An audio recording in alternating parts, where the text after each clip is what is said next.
Greetings, readers and travelers, and welcome to another episode of Stats on Stats. My name is Richie Stevens, the host of this luxurious podcast. Tonight's episode is actually a different thing we're doing. It's the first time we're doing this. It's called the Stats on Stats Reads. It's where I will be taking a section of a book, usually either the first chapter or something, with an author friend of mine, and we will be going through, that first chapter and everything. And it's also a little side project that I'm working on the side since I got this new beautiful mic set up.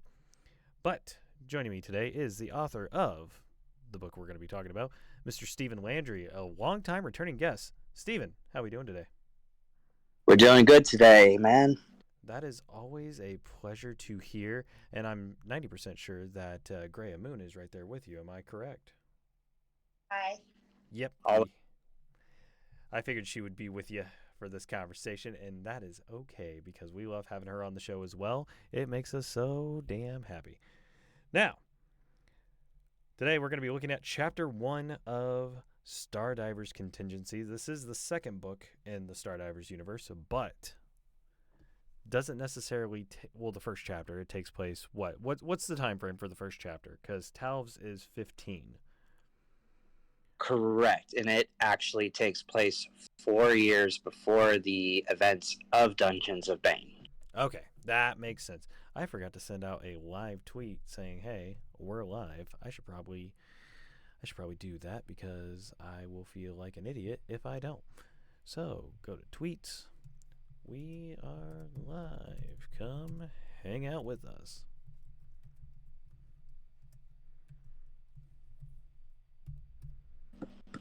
This new mic is just so much fun. I love it already. Your voice sounds so clear. Oh, I know. I love it. Sound like an angel. An angel trapped in a time machine. Yep. Yeah, I finally got the rest of my studio set up for the most part. And Zekwar's not here. He hasn't said hi to us yet, and that makes me a little sad, probably because he doesn't know that we're not live yet. But that's okay. We'll just dock it from his points. Gonna have to have a talk with that boy. Yeah, he's got his own, why are you here moderation. Oh, he's here. He's in the chat now. I take it all back. I'm sorry. I don't take it back. I don't. Zekwar, you're late. You didn't say hi when we went live. You didn't say hi when we went live, and that broke my heart a little bit. Do you really want to break my heart, Mr. Zekwar? I'm gonna have to tell Mr. Z Locked In to take that tier off of his Patreon. Why are you here? He's giving you a shout out. I don't know if it's a shout out or a call out. All right, Steven. Both, really? They're probably both. I mean, here's the thing. He is a mod. He is able to just jump in here in the voice chat with us if he wants to, call us out. So it's okay. He's allowed to do that. So I just got to get my water to hydrate. But Steven, tell us a little bit about the first chapter. Give us a little bit about Talv's character. It's a little bit hard to talk about Talvs without going into any spoiler territory, but I wouldn't consider it any major spoilers to the series or anything like that. But Talvs is basically 14, 15 years old. The future world that they live in is the real world in Stardivers is 2070 to 2074. But not 2077, right? Yeah. And it's very dystopian, cyberpunk. A lot of cities have been flooded over. The New England area is now the New England Recovery Zone. Gotcha. I wrote it the first and second books, both pre-pandemic, but there is a disease in Stardivers that's called the Red. That is, it attacks the heart immune system, and muscle memory, if I'm not mistaken. Muscle memory, yeah. So, all right, so we're going to dive into a little bit of Stardivers Contingencies with Chapter 1.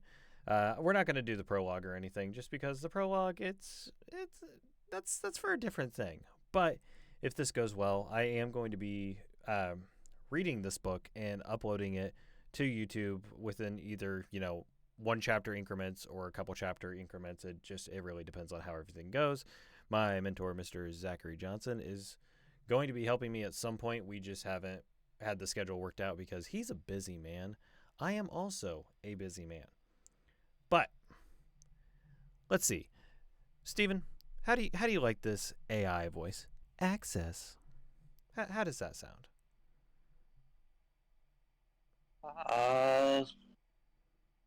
Let me hear it again. Access. Checking for necessary file updates. Let's go a little bit deeper. Little bit deeper, okay. Access. Checking for necessary update files. Initializing. Closer. Okay. You want me to go a little bit lower? A bit lower. Okay, a little bit lower. Access. Checking for... A little bit higher. A little bit higher? Okay. So I did what? Access. So we'll go up just a little bit. Access. Checking for necessary update files. Initializing. Player environment meets necessary requirements. Retina scan. Identity confirmed. Dive. 100%. Loading player data. Name. Talves.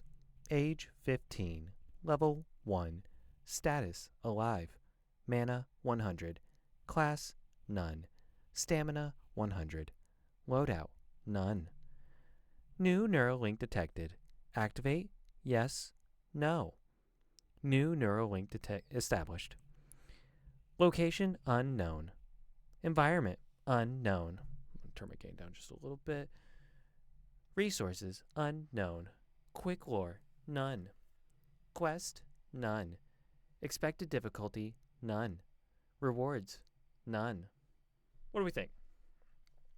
I dig that. All right, cool. Because that's like the first little prompts we get. So here's the thing with lit RPGs. I never know how to read the prompts because some narrators do it as, the main character just reading it, like Neil Helliger's with the bad guys or the good guys. He reads it with, Montana's thoughts because it's Montana's prompts. And then other books, they display the tables, they display they go into sheet. everything. And in this case, in the case of Stardivers, it's basically an implant that they have in the back of their head that it's being read to them as they see it through their world. So it's really not. So would you rather it be like Talves and Breck reading it, or would you rather it be the like AI type thing? Because when Talves meets his AI companion, or the female on the ship, that we'll get to, I kind of have her voice up here just a little bit. Which works perfectly. That works. Okay, cool. I just didn't know because, if I'm doing this in, Talv's voice, Talv's is 15 at this point, so if I was doing it in that way, I would just say, access, checking for necessary update files, initializing. Player environments meet necessary requirements. Retina scan, identity confirmed. Dive, 100%. Loading player data. Name, Talves. Age 15, level 1. Status, alive. Mana, 100%. Mana, 100. Class, none. Stamina, 100. Loadout, none. New neural link detected. Activate? Yes, no. Neural link established. Location unknown. Environment unknown. Resources unknown. Quick lore, none. Quest, none. Expected difficulty, none. Rewards, none. Because that's, Talves is 15. He's going through puberty, so it's got to, have the, ups and downs a little bit in his voice. The cracks, I guess. Here's the other thing, and this is when I'm writing it, I I in my head I read the quick lore in like their voice, but at the same time I'm thinking, okay, if I'm actually here playing the game and doing this stuff, running and gunning, I am not necessarily going to read every prompt that pops up in my way. Right. It's So, not so how to would the you like me to handle the quick lore situations? Would you like me to handle it with, more of the AI voice, or would you rather me have it do it with the, so to speak, the just the internal monologue of the main character? I like the AI voice because I feel like that is more immersive Okay, I can do that. in the sense of that it gives it more of a world building atmospheric approach. Gotcha. All right, so a red light flickered inside a dark room. That was strange, I thought. I knew this wasn't the same starting point I'd seen in other players' streams. My eyes adjusted to the dark body as. Fuck. My eyes adjusted to the dark as my body slid into the side of a metal bunker. I couldn't move. At least, not yet. I had no control over anything except my head. I felt like I was floating inside a coffin, but it was just my spacesuit. The colors looked faded, old, like something from 100 years ago. Big, bulky, and gray. A part of me knew I should just log out right there, but I was curious. What are the odds of something special was happening? Just to me. I was a nobody. Bullied since middle school, sick, living with my grandparents. My parents always working to pay my medical bills so I could stay alive. I spent the first 10 years of my life basically living inside a bubble, learning to read and write on a pad my grandfather gave me. From where I was now, I could see out a tiny window. Space. An endless black void. I was inside a starship, and it was the most amazing feeling ever. Was I alone? No. I could sense something. Maybe that was just part of the game. Bane was known for enhancing a player's senses. Faint memories flashed through my fuck. Already getting tongue-tied over here. Gotta get the little hydration going. And Steven, you are allowed to stop me at any time if you have like, hey, I want it to sound like this. Because this is your character. This is your world that you have created. Sounds beautiful so far. All right. So where was I? Oh yeah. Boy, What's that? did you catch the Bubble Boy reference? I did. I did indeed. And I've actually read over this chapter a couple of times. I still get a little tongue-tied here and there, but that's just, editing out when I'm actually recording. This is just, fun stuff for right now. I use a lot of very long sentences. You do. I've had to add commas in every occasionally, and I've reworded a few just to make it sound more smoothly, at least in my mind. That is something I typically talk to every narrator that works on my stuff about. I feel like there's the need for a pause, or you need to catch your breath or drink some water, because hydration, very important. Yes, it is. I have my 40-ounce mug right there with my Brita in the other room ready. I'm just waiting for Solar or Lunar to try to paw under the door again like they were earlier when I was in here. So, How you do? All right, let's see. Where were we? Oh, yeah. Faint memories flashed through my mind. A rough childhood, demanding teachers, and an endless series of hospital tests. And there I was, always looking up towards the stars. My pod wasn't exactly up to specs. Maybe the issue was some kind of feedback loop, a system error. I had built it myself, scavenged parts from Keen Industries and junkyards. Living in the recovery zone, it was pretty easy to get those parts. Corporations were always tossing secondhand equipment. Even some of the sensor chips I had grabbed were made from old military tech in my grandfather's basement. Building my own VR pod was my rite of passage. The sound of cooling fans had swirled as I started... fuck! Reading on my phone versus reading on my tablet's a lot more difficult because everything's more tiny. So, let's see. Building my VR pod was my rite of passage. The sound of cooling fans had swirled as I sat down inside for the very first time. I had 2 games installed, but what better way to dodge the day than to jump into Bane? It was my time to shine, my turn to set the galaxy on fire. I knew the story by heart. Humanity had fled Earth in the late 21st century after discovering what they called a world gate. And after exploring, they found themselves stranded 30,000 years into the future on the other side of the galaxy. Not long afterwards, they had crashed on a new world, a new Earth they called the Spire.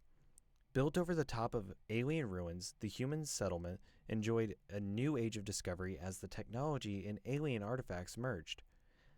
It was at the Spire humanity discovered an alien species hibernating. They called themselves the Brochels. Is that how you say it, the Brochels? Or the Brochels? How do you pronounce that? I don't pronounce it because I write it. How would you say it would be pronounced in your way, in like your words? So shells. Brochels? Okay. And they called themselves the Shell, but we called them Chels? Yeah. The Cho. Yeah. That can be Chell Okay. or So they called themselves Brochels, but we called them Chel. Like that? Yeah. All right. The Age of Discovery led to the Age of Rebellion as colonists abandoned the Spire and sought shelter elsewhere. Explorers passed through a second world gate, followed by a third, until 76 quadrants had been identified. Bane itself was part sci-fi, part horror, and picked up 300 years after the initial exodus. Survival, exploration, loot. The game was made to offer a second life to everyone wanting every kind of experience, and I wanted it all. I should have watched the cutscene. I had watched it dozens of times before. Preparing myself for this moment. Oh shit. Okay, so yeah. So I should have watched the cutscene. I had watched it before dozens of times, preparing myself for this moment. My doctors thought playing the game would be a risk. I was sick with the Red, a unique disease that developed on the raft and infected every part of the immune system, heart, and lungs. They worried that rising levels in adrenaline could cause me to go weak and lose consciousness, that it would be bad for my health. I couldn't afford any workarounds or a therapy pod.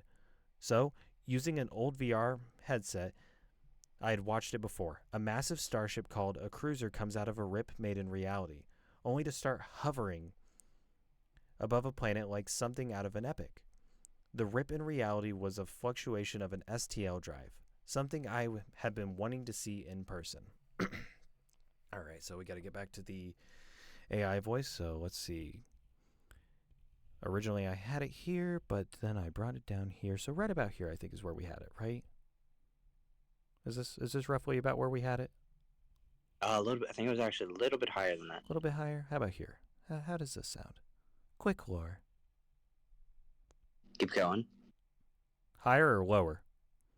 Keep going with that voice. Oh, keep going? Okay. Quick lore. Starships in Bane are crucial to the gameplay itself. Most starships are system-based, but the larger ships have been equipped with the quantum drives, or STL, space-time light drives. The STL drives manipulate dark matter and create a pocket in time around the starship that allows it to traverse light years.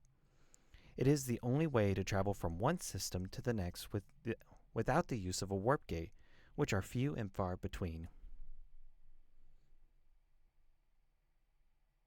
Oh, Zeckler, I just saw your comment from earlier. I'm sorry. Yes, that's what we're doing is the quick lore with the AI. All right, so back to my my Taub's voice. Drone, what's up? The quick lore is something that the players would probably just swipe away instantly, Right. but it's an immersive experience for the readers. Right.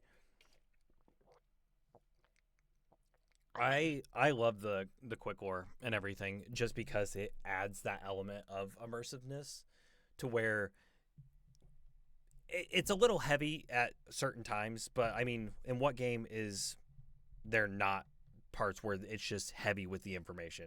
It's just an info dump, but it ends up it ends up being worth it in the end just because we get all the information we need. I wish more lit RPGs had a quick lore setting for when they're playing games. Like World Tree Online, if it had a quick lore setting, I would be so happy. Yeah. that back there. Okay, so we did the quick lore. Okay, here we go. Drone, fighter, shuttle escorts, scouts, interceptors, frigates, tankers, destroyers, cruisers, transports, battleships, carriers, carriers, dreads, monarchs, Spartans, titans, orbitals, from the smallest crew of 1 to the largest of 500,000. I'd memorized the stat on each and every ship, all before diving in for the very first time. To be honest, there wasn't much else to read while sitting in a waiting room day in and day out. I wanted to know everything about the game. It was all about the smaller details, slight changes in gameplay or a cutscene, even a few rare ones where a player started on top of a mountain range. I loved how a starship would move across the player's vision or as a shadow over a planet.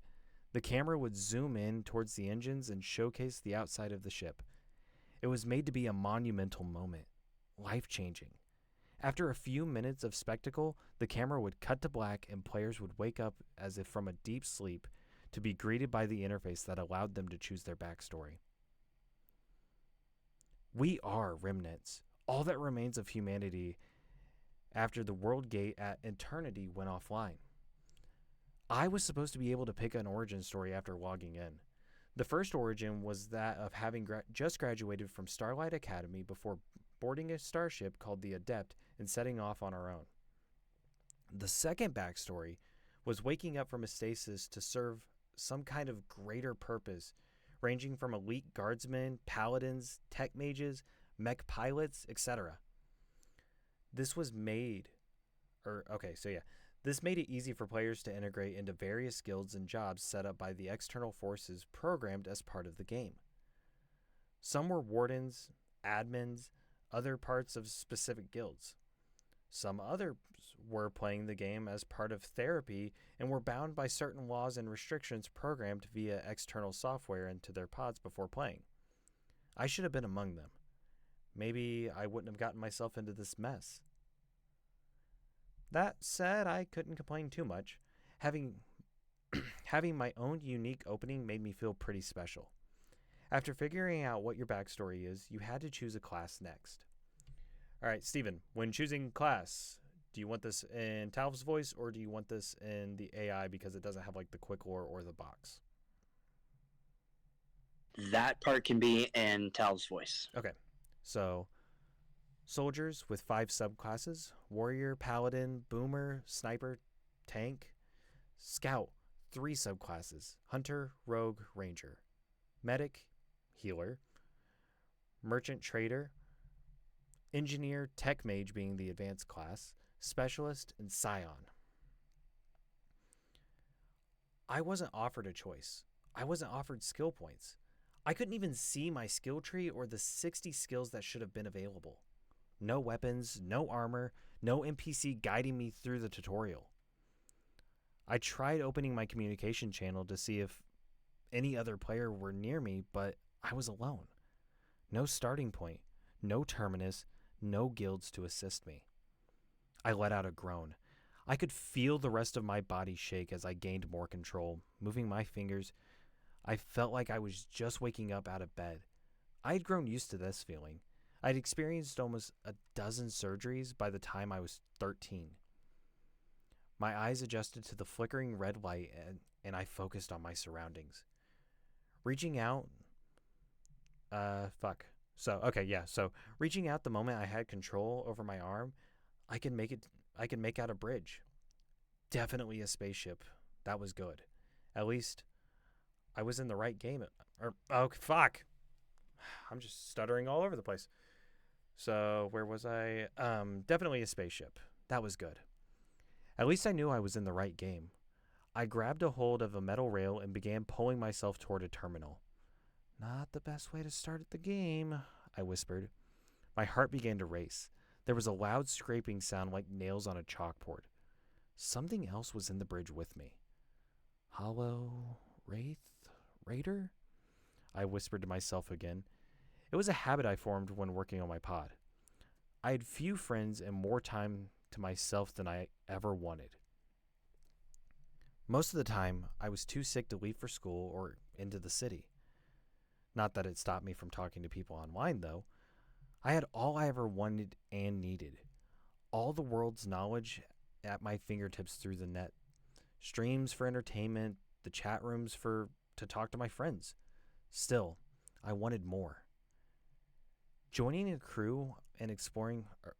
still, I wanted more. Joining a crew and exploring the galaxy. Making a name for myself. Having my own stream. Those were my dreams, my goals, and why I started working on this project in the first place. It's just your imagination, I told myself. I had to figure out where I was. Maybe this was one of those mythological lost levels I'd heard people talking about in the message boards. I reached my hand toward one of the terminals and waved my palm over the top. A blue interface appeared with details as a red flickering light turned green. So let's see if we can get my voice back to where it was, because this is just an adjustment. Air, online. Gravity, offline. Communications, offline. Hull integrity, 15%. Weapons, offline. STL drive, disabled. Ion drive, offline. Shields, 5%. Agility, 0%. Armor, 10%. Fuel, 0. I turned on the gravity and fell hard to the floor. I continued to explore the derelict starship, hoping maybe the lights had scared off whatever was following me. At that moment, I had more questions than answers, and I wasn't prepared to restart again. Death in Bane meant rebuilding your character from scratch, and while I was just level 1, I knew my beginning was unlike anything on record. With the flip of a switch, I raised the weapons of the derelict ship back online, along with the tactical displays. A disembodied voice spoke out. System restarting. I turned, looking over to see where it was coming from, and saw a small speaker next to the terminal display. A prompt appeared on the screen asking if I would like to establish a Neuralink with the ship, and I responded with a verbal yes. I had 15 seconds before the screens flashed uncontrollably. The displays updated in real time in front of me. How may I help you? A female voice asked. Where am I? Inside a Titan-class starship, registration B1113, codename Argo, the voice answered. What system? Unknown. Who are you? What's up, Steve? I saw your thing flash. I was going to point out there's kind of an Easter egg there with B11. Mm-hmm. So when I was in college, I did a 3D modeling class, and I modeled a robot named B11. I love it. And B11 became a character in one of my friend's books called The Star Crystal by DC Daines, who is an Australian author who writes sci-fi. Gotcha. I love that. I love that so much. I keep kicking the lights because I have to scratch my leg.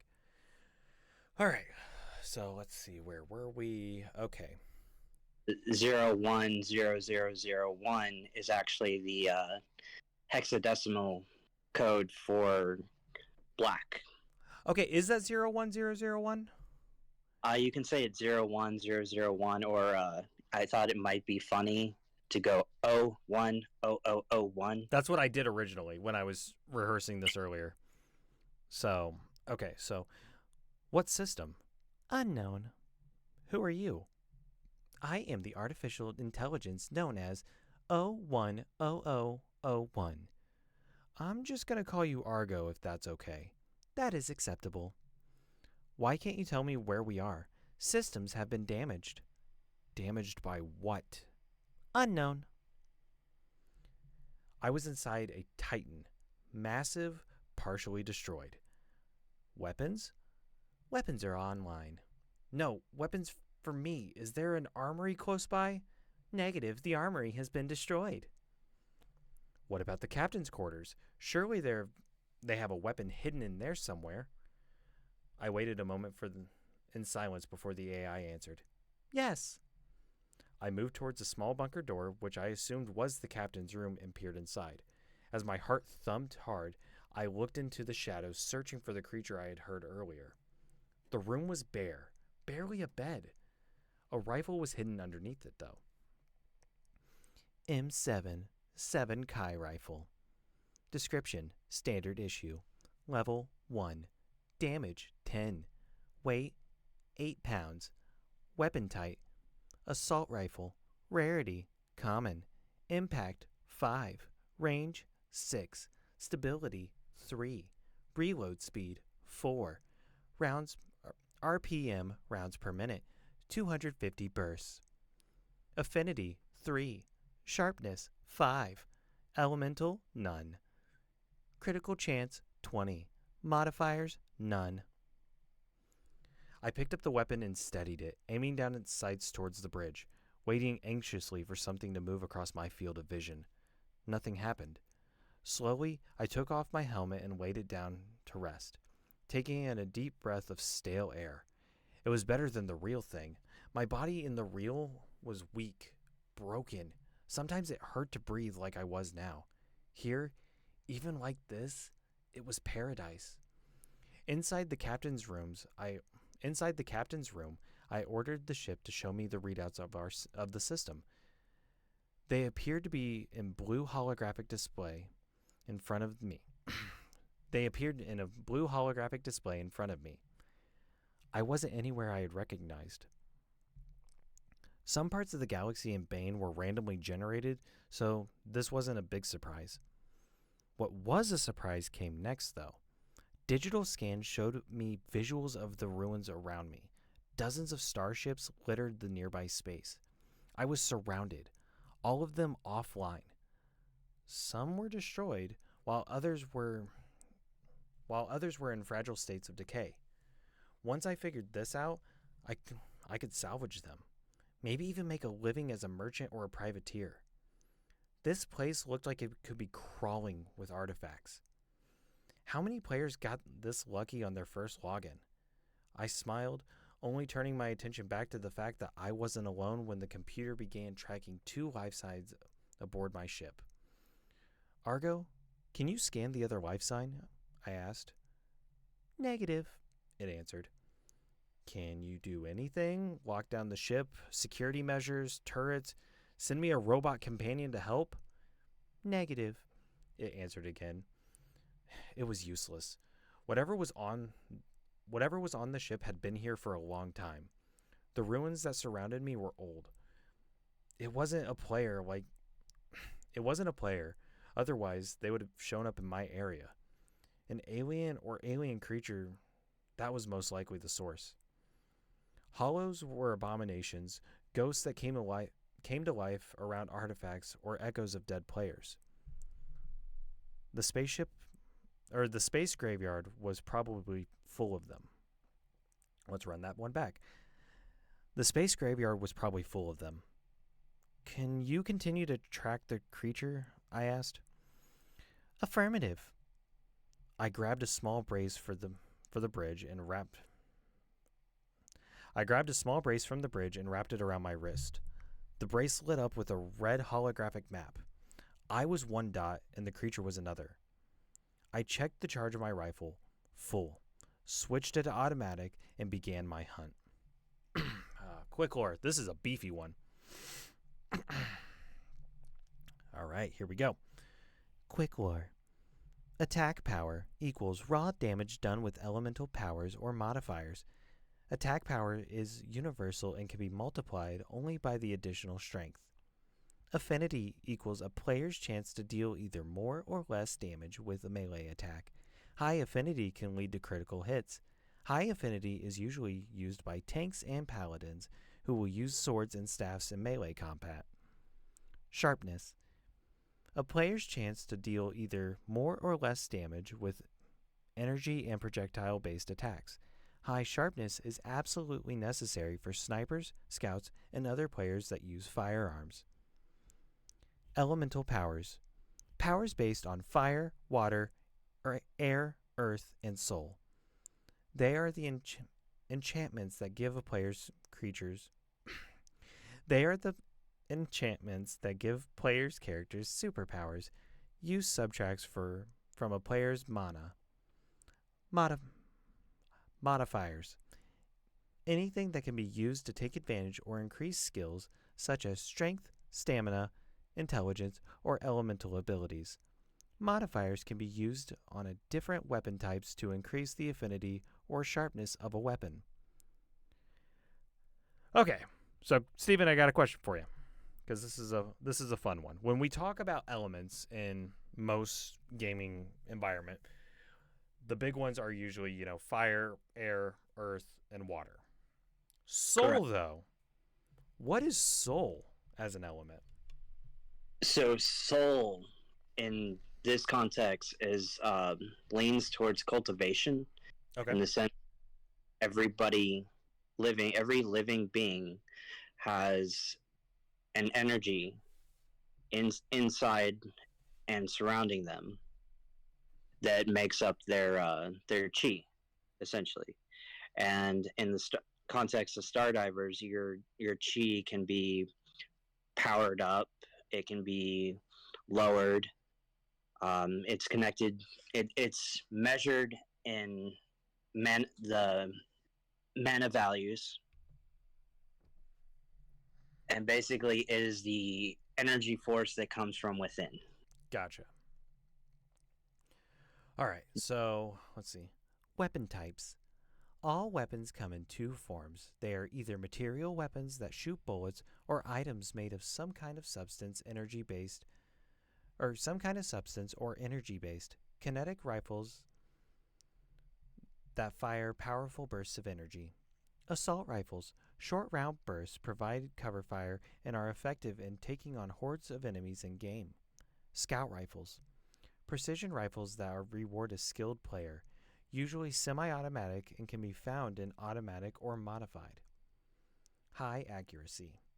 Shotguns, effective for close quarters, but like their real-life counterparts, can be used for range.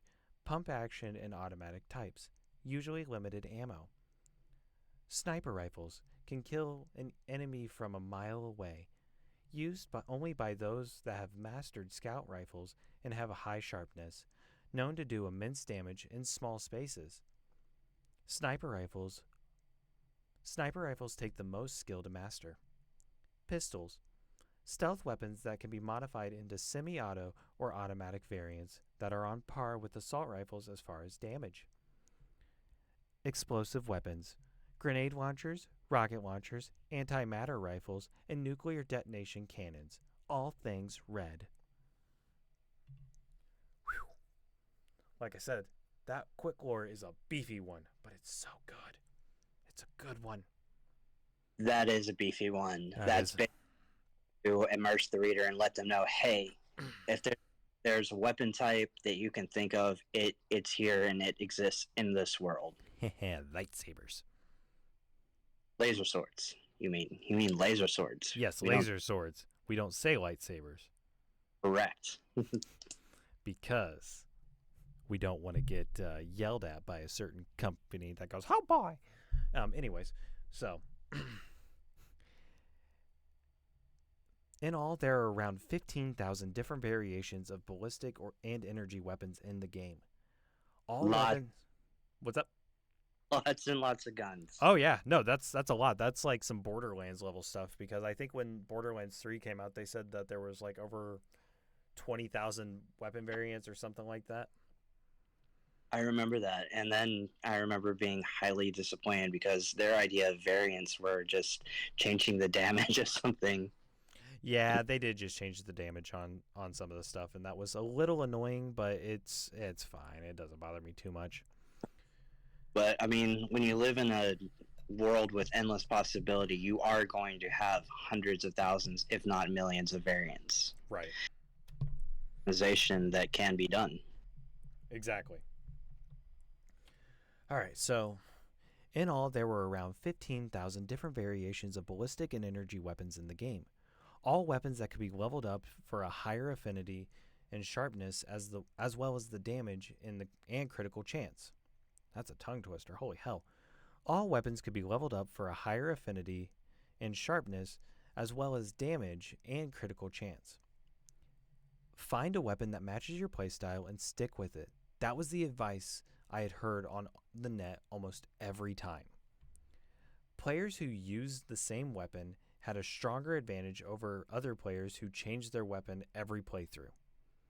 I always wanted to be that kind of player, taking my first weapon from level 1 to level 100. I imagined having an armory built for myself and my team that was unstoppable. I had been studying code on the net for the past several years, even before I started building my rig, reading into developing my own modifiers. I was going to make something that would make other players run away or join me in raids. I followed my map to a hangar. Inside, I found different variations of a mecha. Giant robotic bodies that could be used in raids or some quests. Some of them looked wrecked while the others still glowed with energy, leaking radiation but battle ready. Argo, I began. Do you know why my interface isn't working? Negative. Hold on, I gotta get higher on that one. Negative. It was the answer I expected. Still, it seemed weird. I could see a few things in my field of vision that were reminiscent of what I knew of Bane, but most of it was glitching out. Sometimes I would see things that weren't quite there or should have been there. Other times I saw things that shouldn't exist at all. I couldn't call an admin or open a chat or send an SOS. I couldn't even scan the area around me. Just as with my rifle, only when I physically touched something could I interact with it, read its stats, etc. Maybe I had my settings too high or I bought the wrong game. There were a few knockoffs out there, bad simulations that could mess with your mind. I thought about logging out, but I was too deep. I wanted to dive in head first into the rabbit hole no matter the cost. I walked up to one of the mechs and put my hand on it. Medium mech. Medium mechs were unfortunately not the best of both worlds. They were similar to heavy mechs with a few of the advantages of the light. Medium mechs were had a robust frame, enclosed the cockpit, and could function into zero gravity with 4 repulsors, 2 on its back and 2 on the back of its legs and 2 on its shoulders. While the medium mech was too heavy to fly without serious modifications. It could hover for 3 to 5 seconds with the help of 2 fusion jets attached to the back of the torso. Wow, that's a lot. All right, so we're going to stop right there just for the conversation aspect, and we're going to talk a little bit more about the series, if you're okay with that, Mr. Landry. Sounds good. Cool. So we got Talvs, which Talvs is a great character so far. I'm loving him, and I can't wait to invest more time into his world and being, because with Contingency being the second book in the series, we meet Talvs right off the gate, but it switches to Breck's point of view come chapter 2, which Breck is our main character from the first series and everything, and that first book is fantastic. Oh my god, it's so good. I love the world of Bane.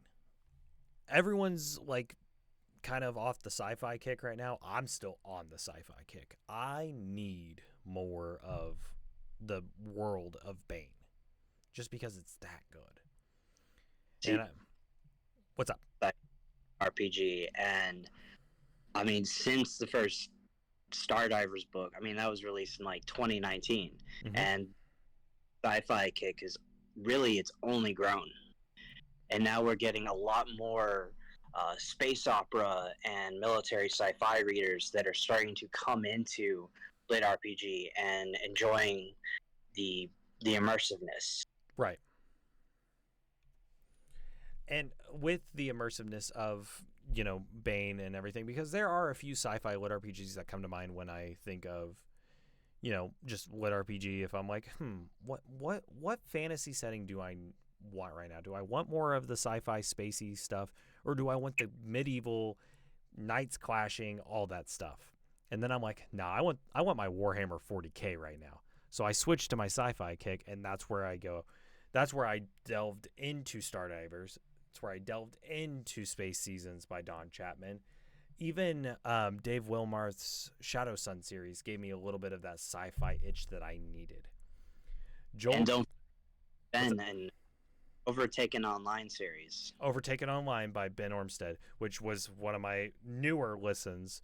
I had picked up the first book, I want to say last year, and then when the box set came out, I picked that up after picking up each individual one just because I wanted to support Ben. I love Ben. He's just an absolute delightful human being.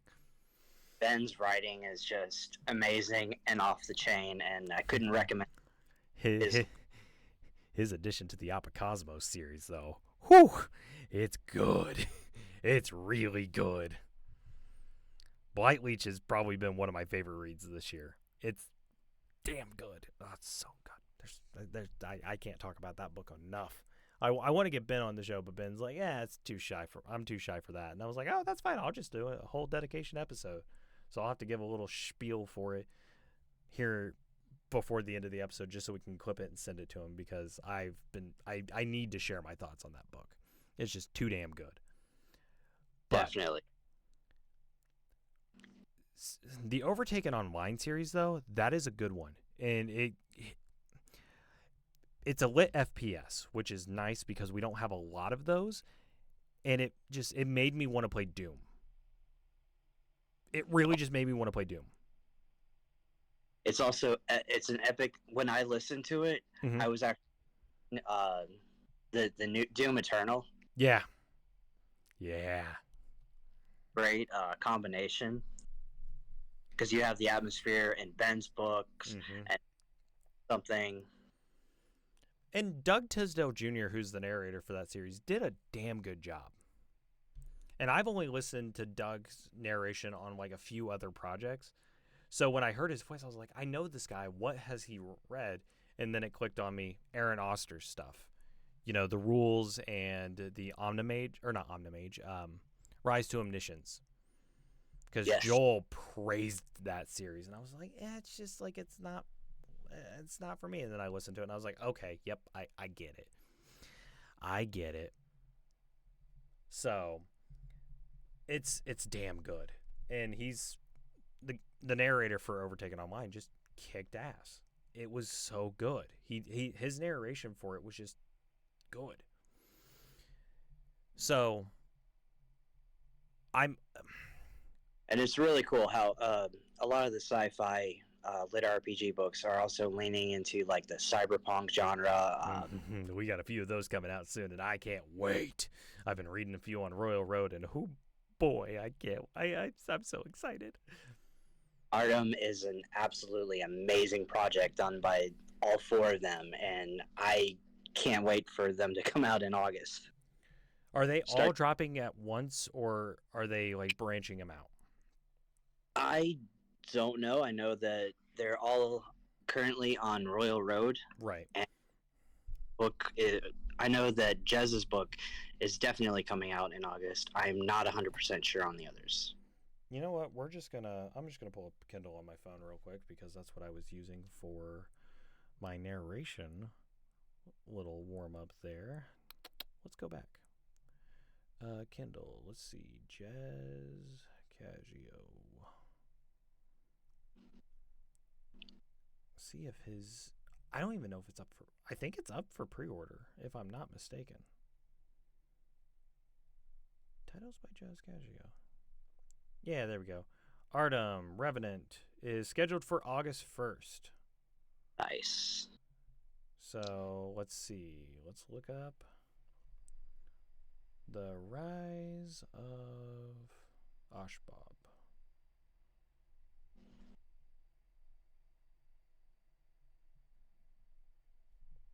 Nothing popped up for that. Let's just try looking up Kevin Sinclair.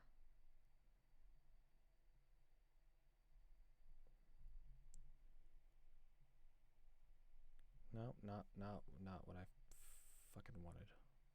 There we go. Kevin Sinclair.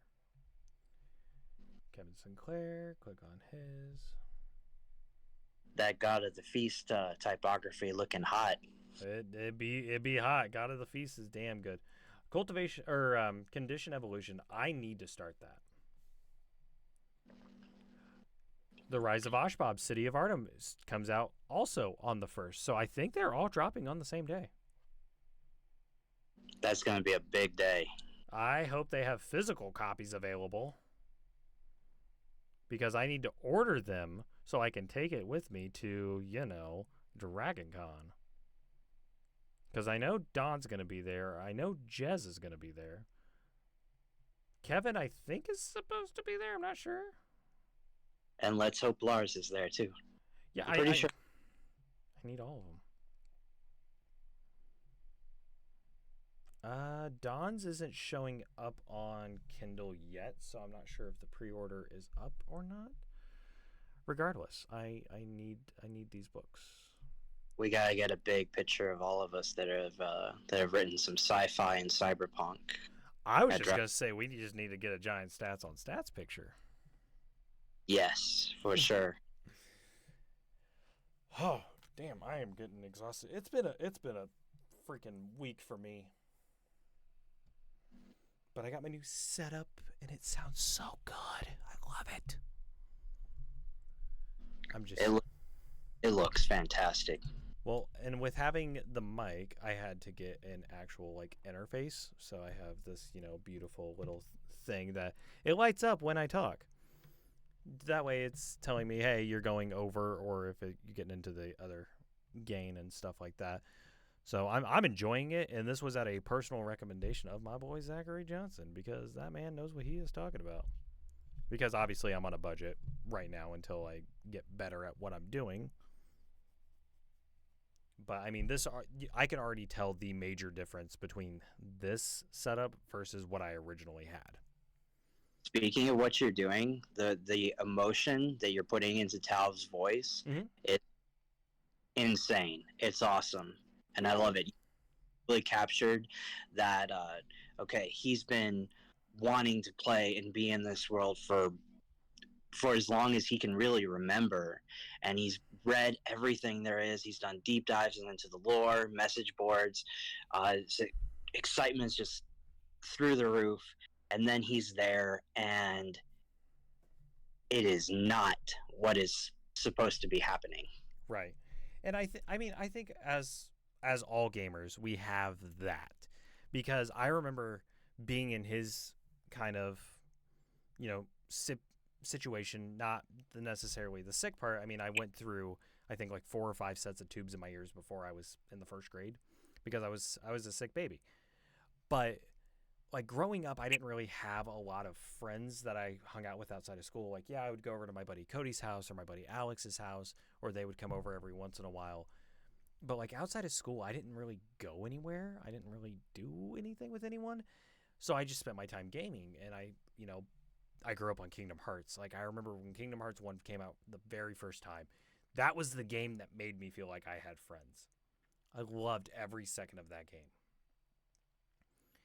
And then, getting the guidebooks for, World of Warcraft, because my dad started playing World of Warcraft, and I didn't get into it until later,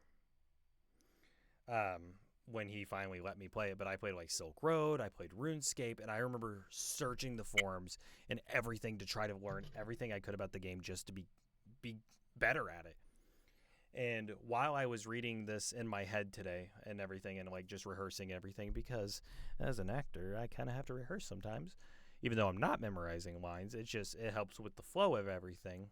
And with me being dyslexic, all that fun stuff, I wanted to sit down and play System Shock because Mr. Johnson, love you, Zach, you're my buddy, has been talking about the System Shock remake they just released.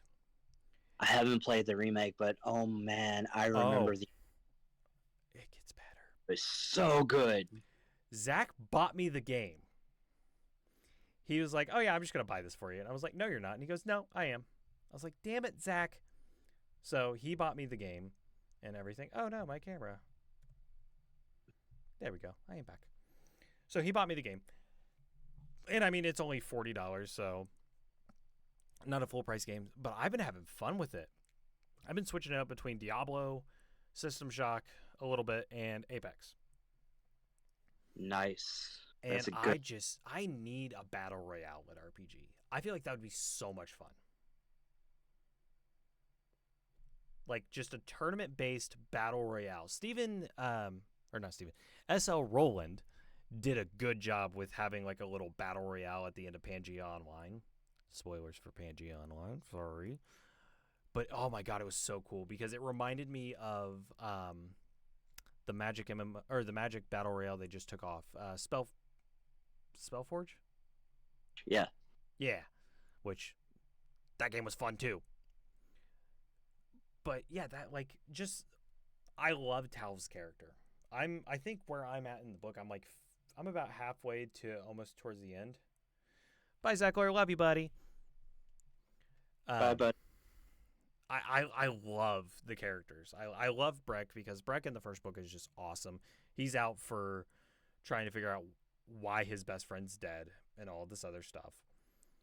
And then we meet Talvs, and Talvs is kind of like a mystery character. It's like, who is this guy? What's he doing? And I love him. I love everything about his character. Talvs is the missing piece from the first book. Yes. He is totally the missing piece. And, I mean, what happens to Talvs in Contingency is just... There's some brutal shit. Yeah, it's brutal. It's dark. It's grimdark. I mean... And then also, Contingency gives us our introduction to Mira. Because Mira's song, the side novel, which is not necessarily a side novel, it is a bulky novel. It's good. It's so good. Is like almost 150,000 words. I think the paperback's like 400 pages or something like that. It is. That's only because I had to go back in and I had to make the font so small. The font is a little smaller in that. I have it both on my Kindle version and the signed copy that you had sent me, which I'm going to end up showing off all of my signed copies after Dragon Con. Oh, for sure. Because the artwork you do, and Steven, I'm telling you this now, do not do artwork for every one of the books I'm picking up. You don't have to. But no, it's good. And Stardivers is good. People, if you are listening to this and you liked the little snippet you heard of me just reading it, go check out Stardivers on Kindle. It is so good. Show Steven some support because they are free on Kindle Unlimited. And they are fantastic. I love them. I have all the books already purchased on my Kindle. I just need the rest of the paperbacks to make my shelf look pretty. Because I'm a completionist. Did write them, like, okay, so like the first few chapters, like they do essentially recap and tell what's going on, what happened in the previous book. I wanted to make it safe for readers that if they jumped into the third book because it had a cool cover, that they wouldn't get too lost. Right. It's like, yeah, you might need to know who this character is, and you're missing some key information, but you're not missing much. Like the biggest thing that you miss, like you might miss some character deaths, but you would miss the emotions. Mm-hmm. You would miss like some character development. Right. But like getting into the story, getting into the world, I wanted that to be accessible to everyone. Why Mira hates Breck so much, you know. She does. For so long, she does. Yeah, she does. Which it's weird because what I did was I read Mira's song first before Contingency. I picked it up on Kindle and I was like, oh, this is like the next book in the Stardivers. I'm going to read this, not realizing that Contingency was the actual second book. I thought it was the third. And I was like, I don't remember Mira showing up in book 1. I know she didn't have a thing with Breck because I know she's not the one that's like the leader, that's like the 13-year-old girl in the first book. And then I was like, oh, this is a side book. This is a follow-up to book 2. Oops. And Contingency has that race, that huge race, Mm-hmm. dungeon planet that's a sprint from point A to point B. That's where Mira's introduced, and Good honestly, speed racer. that was one of the most. That had some of the most insane scenes I think I've ever written. I can't wait to do the narration part for it. That's gonna be fun. That is going to be so much fun. One of the things, and I've talked to a few people about this, and it may or may not happen. We might do a demo or something like that, but taking the racing elements of Stardivers and actually doing a little racing game with ships that's kind of based on that idea of racing across a dungeon world, dungeon planet. Falcon Punch. Yeah. Falcon Punch. I mean, F-Zero was honestly one of my favorite games when I was growing up. I never played F-Zero until I got my Switch and played it on that. Sorry. There was F-Zero, Star Wars Pod Racer. I hated Star Wars Pod Racers. I have a bone to pick with that game. I don't want to ever talk Star Wars Pod Racers. I sucked at that game because it was just way too hard. I am so good at it. I know. Damn it. Okay, I guess I got to get it on my PC, and when we are at Dragon Con, we'll hook it up to the TV. No, fuck that, man. I'm going to bring my Nintendo 64. Oh, okay, that's fine. That's fine. If we can get the hookups for that. That's easy. But also, I don't think we're going to be in the room for like a long period of time. I'm pretty sure we're going to be like out and about because we got Joel's bachelor party, we got all this other stuff. Also, if anyone's interested, Joel and I are going to Dragon Con, and Steven and Greya are going to be joining us, and we're also possibly going to be joined by Mr. Johnson. It's just going to be a grand old time.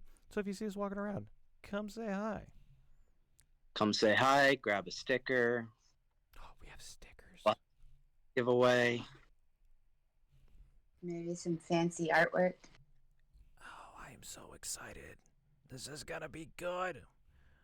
But we are going to need to start wrapping up because I need to eat because I haven't eaten yet today, and that's probably not a good thing. But right now, we have a lineup. I haven't had a lineup for a while, but I have a lineup of people we're going to have on the show. So coming up on July 3rd, which is our next episode, just let me pull this up real quick. July 3rd being our next episode, we have Chris Mix and Zach Johnson joining me for all of this fun stuff where we're going to be talking about Chris's series Son of Sin, narrated by Mr. Johnson. And then on the 17th, I have Demetrius, who is the author of one of my favorite series, The Apocosmos, finally coming on the show. I'm so excited, and I can't wait for that. The time we're trying to figure out because he is overseas, and if we do it like right now, it's going to be like 5 a.m. for him, and I don't want to be that mean to him. And then on the 31st, I have the author of 8-Bit Bastards.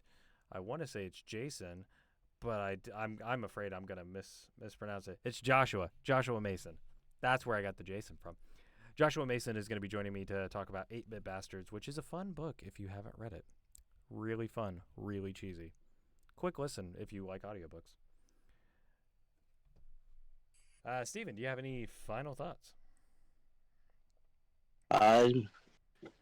No, and I look forward to us getting together and doing this again. Oh, we're gonna get together again. That's inevitable at this point.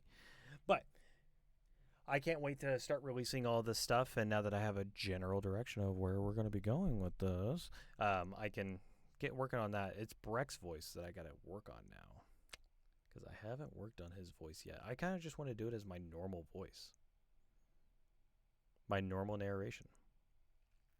Could be. All right. I just need a Commander Zavala character just so I can do my Zavala impersonation. You know, because eyes up, Guardian. Oh, that just sounds like so much fun. But I'll Steven, give you a what's up? What's up? for Breck. A little bit more of a northern accent going on there. Give him a little bit more of a northern accent going on for Breck. Stop pronouncing your O's. Your R's. My R's? Okay. Ooh. That's going to be hard. Oz. Hard. That's going to be hard.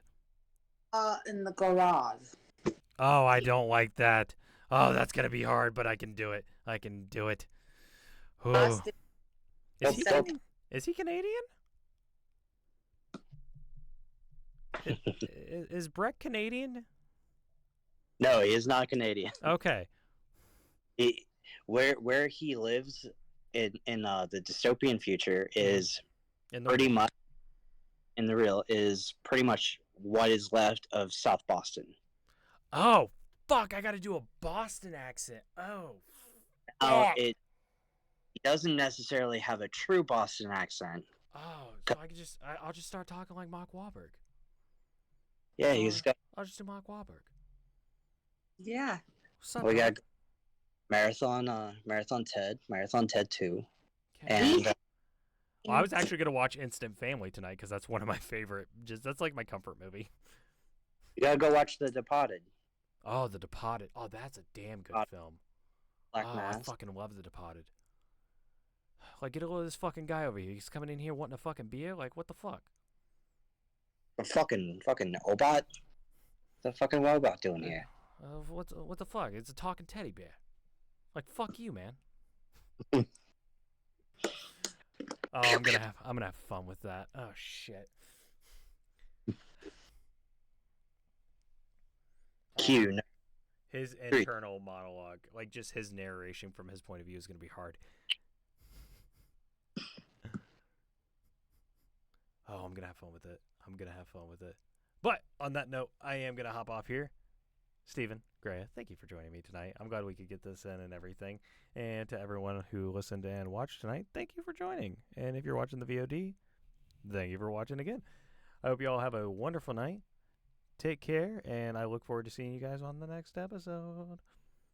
Have a great week. Bye. Thank you, guys.